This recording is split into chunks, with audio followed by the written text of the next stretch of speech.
Accessing and downloading Microsoft Teams from the Internet. Open your favorite web browser.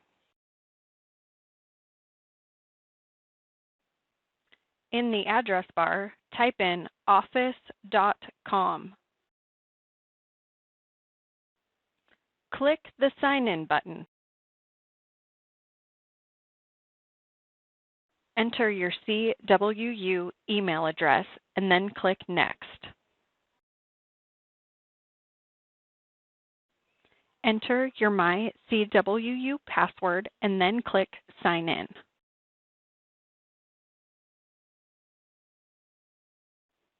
When you receive the prompt asking to stay signed in, please choose whichever option you feel comfortable with. Once logged in, you will see the purple Teams icon in the ribbon of programs at the top. Please click this icon.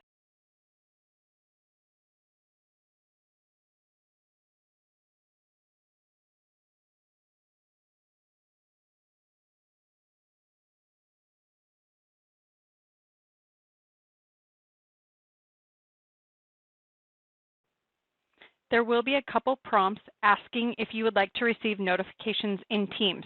Please choose your preference.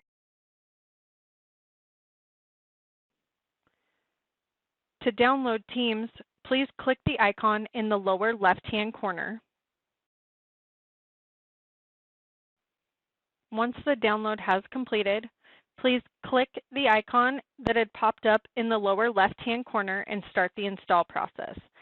This will wrap up installing Teams as a desktop application.